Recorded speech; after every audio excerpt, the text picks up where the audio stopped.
The gavel didn't fall. It shattered. Marlin stood frozen on the podium as the rhythmic, hypnotic chant of her auction died in her throat, replaced by the sound of heavy work boots kicking through the hangar doors. Outside, the Mississippi sun turned the protesting farmers into silhouettes of rage. But it was the man standing in the center aisle, the town's golden boy sheriff, who made the air turn to ice. He didn't draw his weapon. He simply leaned against a pillar and gave Marlin a slow, terrifyingly calm wink that said the slaughter of these families' lives was exactly according to plan. As the crowd surged and security wrestled an old man to the concrete, Marlin looked down at the documents trembling in her hand. The numbers on the page didn't match the screams in the room, and the ink on the final sale was still wet, looking less like a signature and more like a fresh blood stain. She looked from the calculated coldness in her brother's eyes to the faceless developers waiting in the shadows, realizing that the gavel in her hand wasn't a tool of trade. It was the weapon being used to bury her neighbors alive.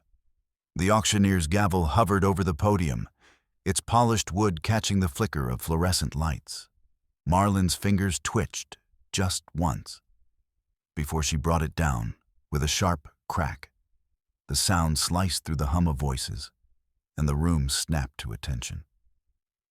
She didn't need to raise her voice. The silence came on its own. A bead of sweat traced the curve of her spine, but her smile never wavered. The air smelled of stale coffee and the acrid tang of industrial cleaner, the kind that stung the back of the throat if you inhaled too deep. Somewhere near the back, a man in a rumpled suit shifted in his chair, the plastic creaking like a rusted hinge. Marlin's gaze flicked to him. Potential buyer or time waster? Before she pivoted to the next lot. Lot 17, she announced, voice smooth as oiled steel. 1998 Ford F-250, 404, 7.3L power stroke. Low miles, clean title.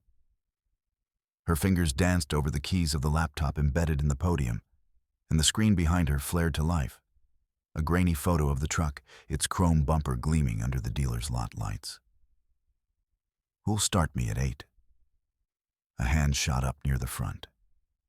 Marlin didn't turn her head, but her peripheral vision caught the movement. The way the bidder's sleeve rode up to reveal a tattooed wrist, the ink blurred from years of sun and labor. She nodded just once, and the assistant at her elbow scribbled the number onto a clipboard. 8, she repeated, letting the word hang. Do I hear 8-5? Another pause. The man in the rumpled suit exhaled through his nose, a sound like a deflating tire. Marlin's pulse didn't quicken. She knew the game. The truck would sell. They always did. She just had to make them want it first. The gavel sat heavy in her palm, a lacquered weight that felt more like a weapon than a tool. Her knuckles showed white against the dark wood, a stark contrast to the golden-red mess of her hair that she'd shoved into a hasty, fraying knot hours ago. The Mississippi heat had turned the auction hangar into a kiln, baking the scents of dry hay, old diesel, and the sour desperation of 300 men into a thick, suffocating soup. Marlin squared her shoulders, feeling the predatory gaze of the cameras. She wasn't just selling machinery. She was selling air, hope, and the illusion of a bargain. Her voice rose, a rhythmic, metallic staccato that bounced off the corrugated steel ceiling. It was a beautiful, terrible instrument, low, husky, and precise. She didn't speak. She fired words like a machine gun, each syllable a bullet designed to keep the crowd from noticing the lack of oxygen in the room. The bidders frozen in mid-motion, hypnotized by the cadence, their eyes locked onto her as she orchestrated the hall with nothing more than a tilt of her chin. Every movement projected a command, a total mastery of this dusty, violent territory. The mask held until the back doors groaned open. The sound of wood hitting wood died in her throat as the heavy hangar gates swung wide, admitting a blinding rectangle of white sunlight and the heavy, rhythmic thud of work boots on concrete. A group of farmers, their faces the color of raw steak and their clothes stained with the red clay of the Delta, marched into the center aisle. These weren't buyers. These were ghosts. "Thieves!" a voice screamed, cracking with a grief that no gavel could silence. "You're selling what isn't yours." Marlin froze. The rhythmic chant of her trade died, replaced by the sudden, violent vibration of angry voices. A crumpled baseball cap sailed through the air, clipping the edge of her podium. She saw the calloused fists, the shaking hands of an old man in the front row whose eyes held a hollow, terrifying emptiness. The papers on her desk fluttered, caught in the draft from the open doors, scattering like panicked birds.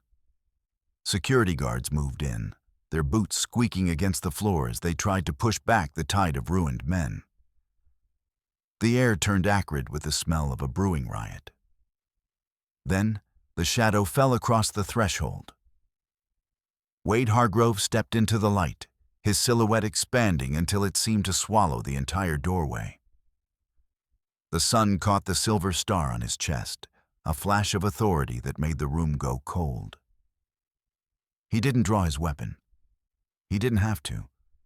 He simply placed a manicured hand on his holster and walked forward with a slow, calculated stride that forced the protesters to part like water before a prow.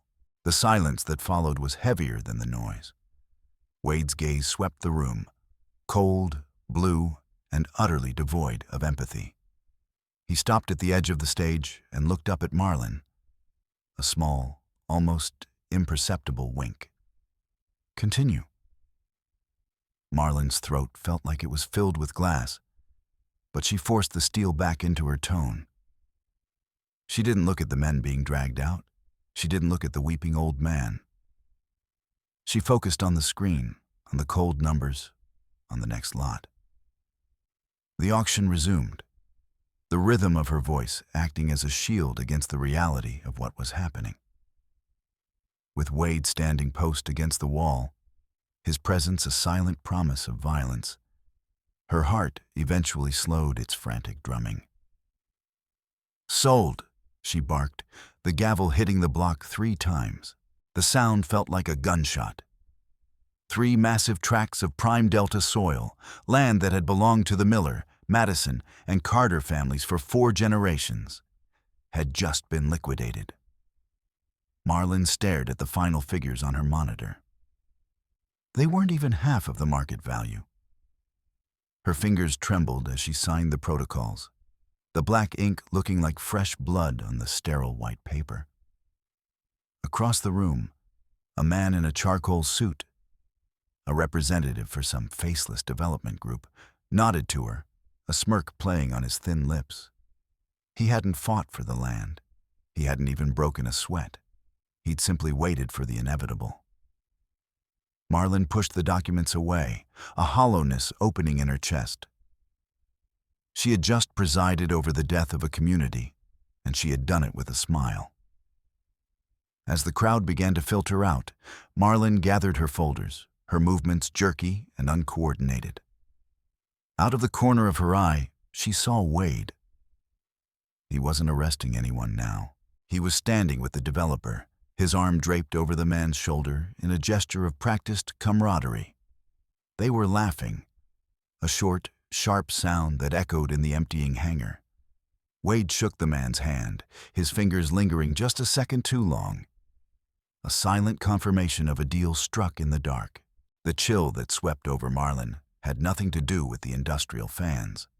She watched her brother escort the new owners to their black SUVs, his gait that of a man who owned the very air he breathed. Minutes later, she retreated to the auction house office, a cramped room that smelled of stale coffee and the dust of a century's worth of debt. Wade was already there. He was sprawled in her chair, his polished boots resting on her desk, right on top of the morning's ledgers. He began to clap, slow, rhythmic, and mocking.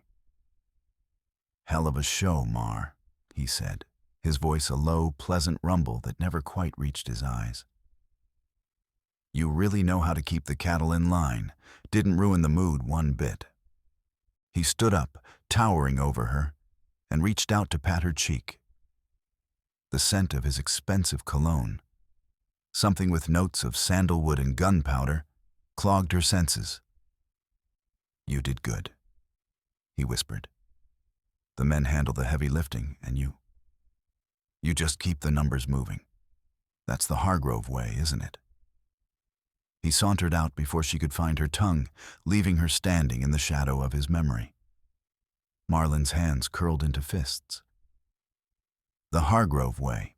She waited until the building was silent, until the only sound was the hum of the vending machine in the hall. Then she dropped to her knees in front of the bottom drawer of the archival cabinet. The records here were older, the paper yellowed and brittle. She began to pull the tax reports for the farms she had just sold.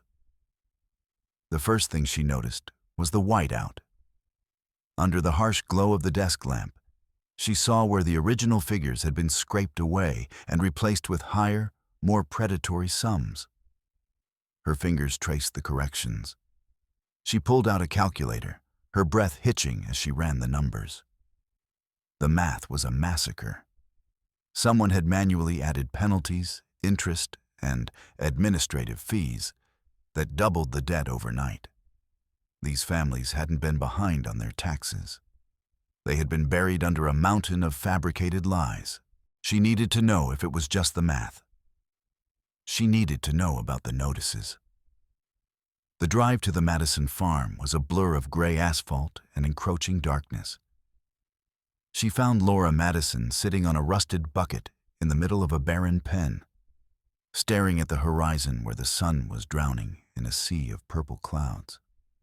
Marlin held out a copy of the tax report, her voice trembling. "Laura, did you ever get the warnings? The certified letters?" The woman didn't even look at the paper. She just shook her head, her eyes fixed on nothing. "I checked the box every day, Marlin. Every single day. I told the sheriff that. I told him we had the money for the original bill. He just looked at me like I was crazy. Said the law was the law." Marlin looked at the heap of belongings near the porch. A child's bicycle, a stack of mismatched plates, a television with a cracked screen. The reality of it hit her like a physical blow.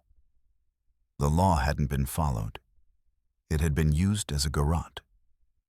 Back at the administration building, she used her master key to slip into the mailroom. It was midnight. The only light came from the street lamps outside, casting long skeletal shadows across the floor. She found the outgoing mail logs, the heavy ledgers that recorded every piece of official correspondence. She flipped back 6 months. Nothing. 4 months. Nothing. There were entries for electricity bills, for payroll, for stationery orders. But for the dozens of families facing foreclosure, there wasn't a single record of a certified letter ever leaving the office. The notices hadn't been lost in the mail.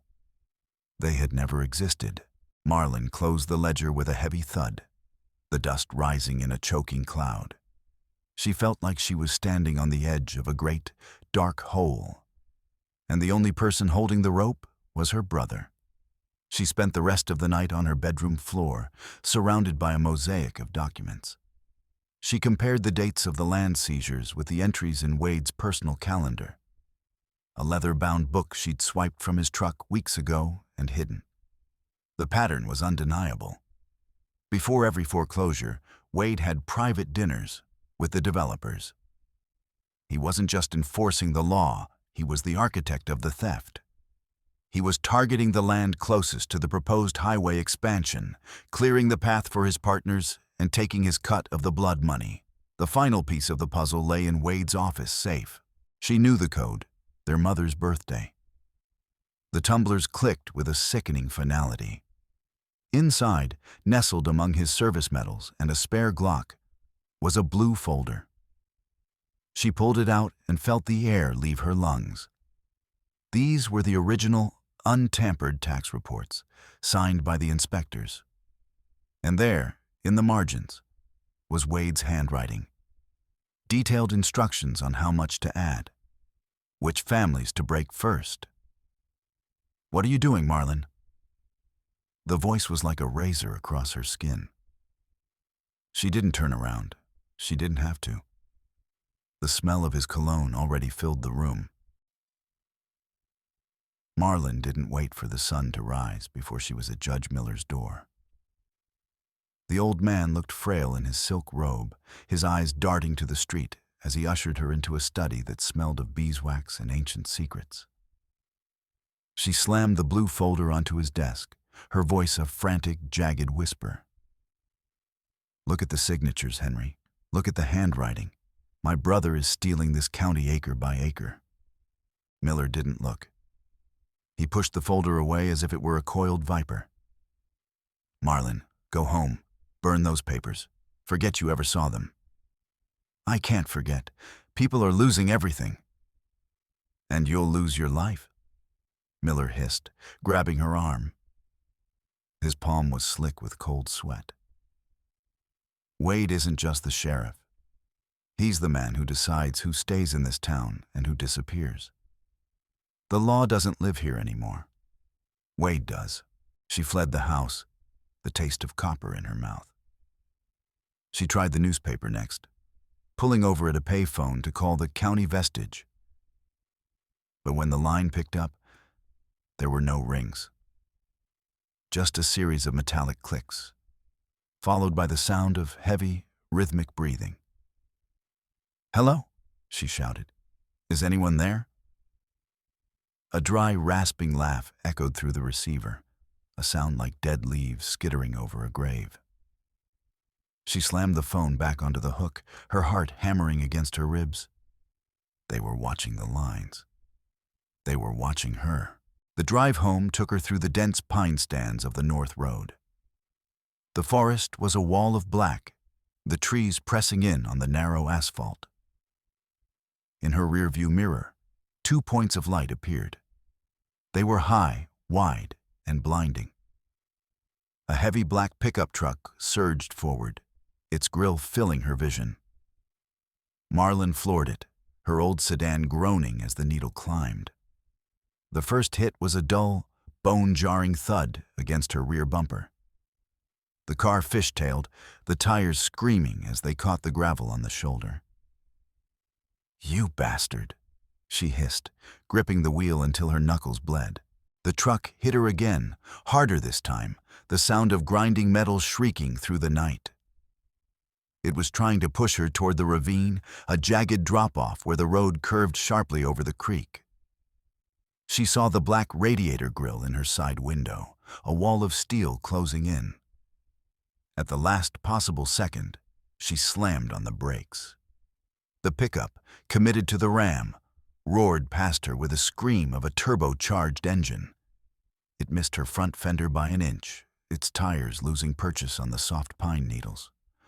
Marlin watched in the red glow of her taillights as the truck crashed through a stand of young birches and disappeared into the thick undergrowth.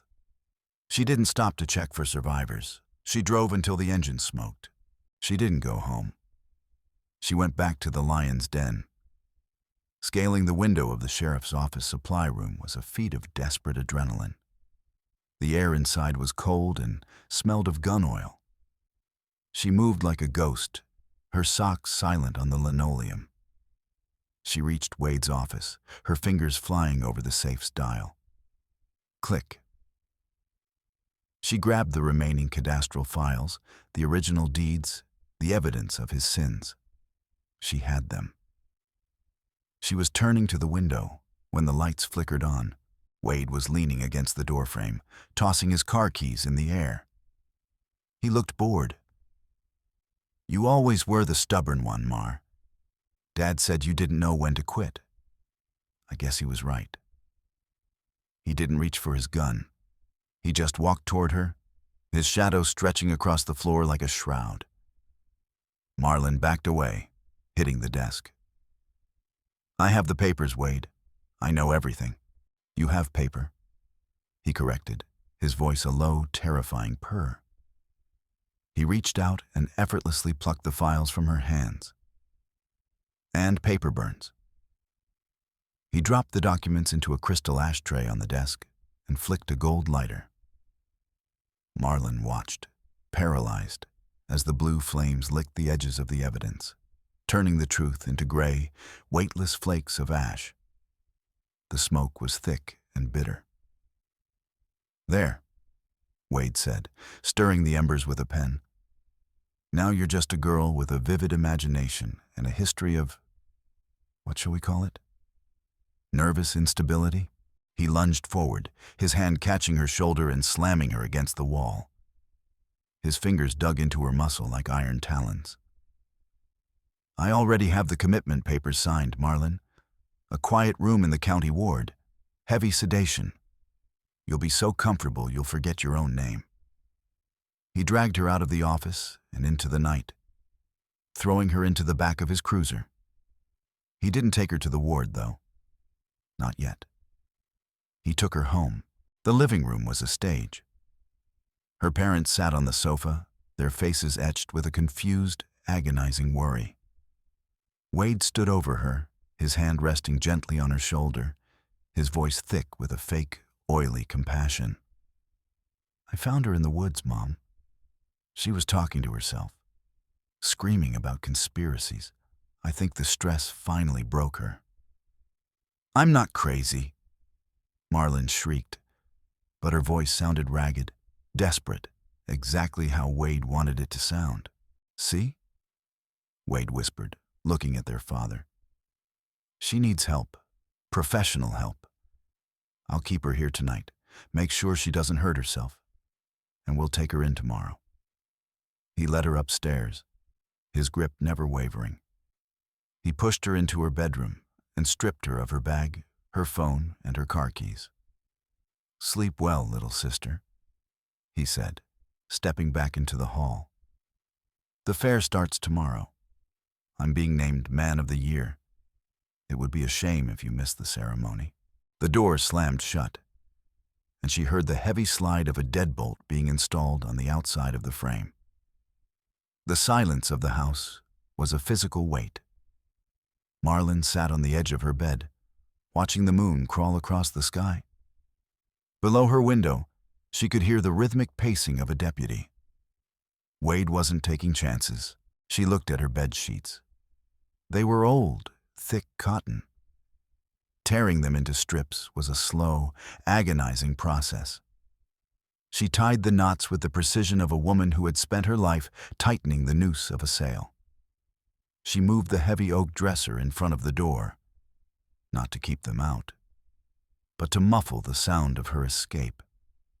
She slid out the window, the rope burning her palms. The deputy was lighting a cigarette, his back turned as a logging truck roared past on the highway, providing a momentary blanket of noise. Marlin hit the grass and rolled, disappearing into the shadows of the lilac bushes. She ran. She didn't go to the authorities. She knew now that the authorities were just Wade in different uniforms. She went to Sarah's house, her oldest friend. She pounded on the kitchen window, her breath coming in ragged gasps. Sarah appeared behind the glass, her face pale. When she saw Marlin, she didn't smile. She looked terrified. She reached for the curtain cord and yanked it shut, leaving Marlin in the dark. The realization was a cold stone in her gut. Wade had already poisoned the well. He'd told the town she was sick, and in a town like this, sick was a death sentence. She tried the local bar, Bob's, slipping through the back door. The smell of stale beer and smoke greeted her like an old enemy. She saw John, the farmer from the auction. John, please, I have proof. I know why you lost the land. John didn't even look at her. He spat on the floor and turned his back. The whispers started then. Words like unbalanced, pills, shame. The pity in their eyes was worse than the anger. She was a ghost in her own town. She found a payphone in the square, her last moneda slipping into the slot with a hollow ring. She called the state police. "I need to report a series of land grab homicides and racketeering by Sheriff Wade Hargrove," she said, her voice shaking. "Ma'am?" The dispatcher's voice was flat. "Is this Marlin Hargrove? Your brother called in an hour ago. He's very worried about you. He says you're having a manic episode. Just stay where you are and we'll send a car to help you." Marlin hung up. The cage was locked. The next morning, the town square was transformed. The annual fair was a riot of color and noise. The smell of fried dough, the scream of the tilt-a-whirl, the brassy blare of the high school band. But on the edge of the square, Marlin saw the truth. Construction crews were already there. They were hammering stakes into the miller's pasture, stretching bright orange ribbons across the land like surgical scars. A bulldozer sat idling, its black smoke staining the blue sky.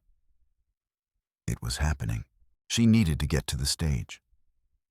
She found a volunteer's jacket and a cap in a staff tent, pulling the brim low. She moved through the crowd, a shadow among the revelers. The smell of popcorn made her sick.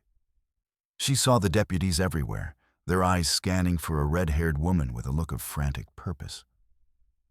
She slipped under the bleachers, the air cool and damp. Above her, the heavy thud of boots announced the arrival of the dignitaries.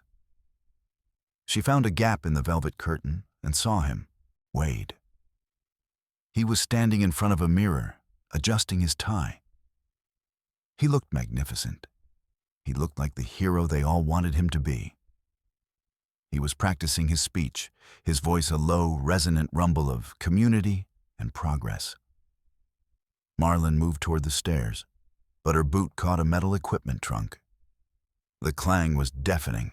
Wade froze. He turned, his eyes locking onto the shadow behind the curtain. He didn't call for help. He didn't have to. He stepped forward and ripped the fabric aside. "Found you," he whispered. He grabbed her throat before she could scream, his thumb pressing into her windpipe. He dragged her into the narrow, brick-lined alley behind the stage, the scent of trash and his cologne a suffocating mix. "You really should have stayed in your room, Marlin. Now, I have to be unpleasant." His grip tightened. The world began to gray at the edges. Marlin reached into her pocket, her fingers closing around the heavy brass flashlight she'd swiped from the staff tent. With a final, desperate burst of strength, she brought it down on Wade's kneecap. The crack was sickening. Wade roared, his grip loosening just enough for her to twist away. The fanfare exploded over the square, a triumphant wall of sound. "And now," the announcer's voice boomed through the speakers, "the man who keeps us safe, our man of the year, Sheriff Wade Hargrove." Marlin didn't run away.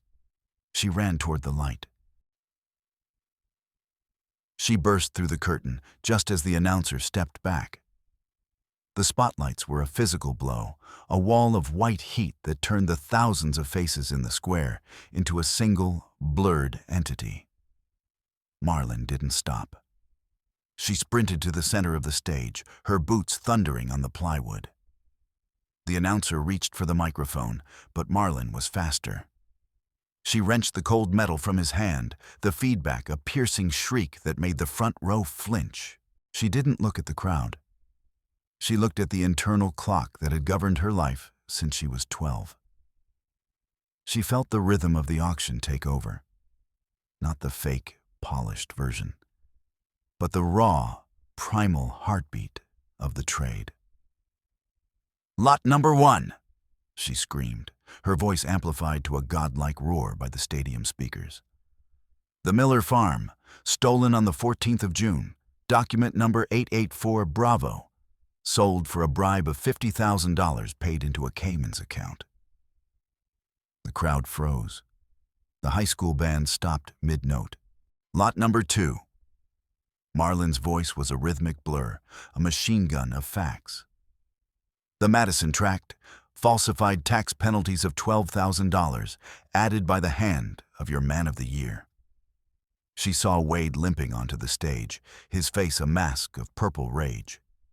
He was shouting, but he didn't have a microphone. He was just a small, angry man in a fancy suit. Lot number 3. The Carter Estate, sold to Delta Development for pennies on the dollar. Wade Hargrove's kickback, a 5% stake in the new mall. Wade lunged for her, his weight hitting her like a falling tree. They tumbled across the stage, the microphone skittering across the floor but still live, catching every grunt, every curse, every wet thud of the struggle. "Tell them about the mail, Wade," Marlin hissed, her elbow catching him in the ribs. "Tell them why the notices never arrived." She scrambled for the mic, her voice returning to the speakers with a jagged intensity. "He burned the evidence, but he couldn't burn the numbers. Check the logs. Check the bank records of every deputy on this stage." The square was silent, a terrifying, heavy silence. Then a voice rose from the front row. It was John. "My house," he whispered, his voice carrying in the stillness.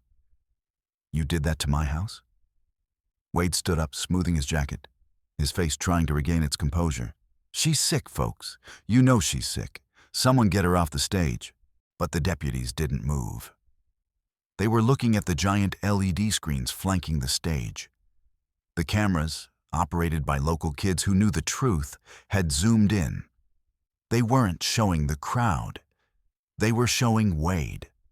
They were showing the way his hands shook, the way his eyes darted, the way he looked like a cornered animal rather than a leader.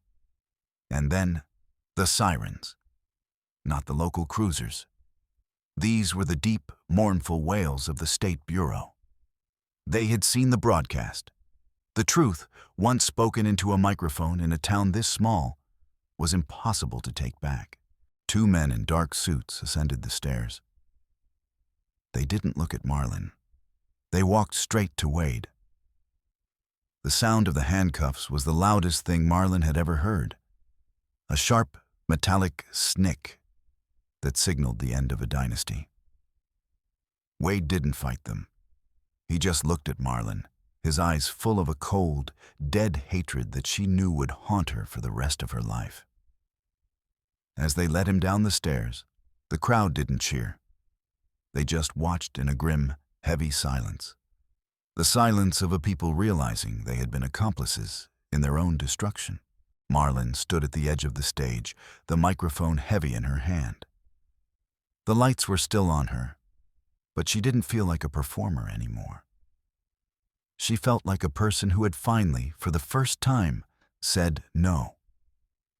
She looked out at the empty pasture across the road, where the orange ribbons fluttered in the evening breeze. The land was still there. The people were still there. But the Hargrove way was dead. She dropped the microphone. The thud echoed across the square, a final, blunt period at the end of a very long sentence. Marlin walked off the stage and into the dark, her voice finally, mercifully, silent.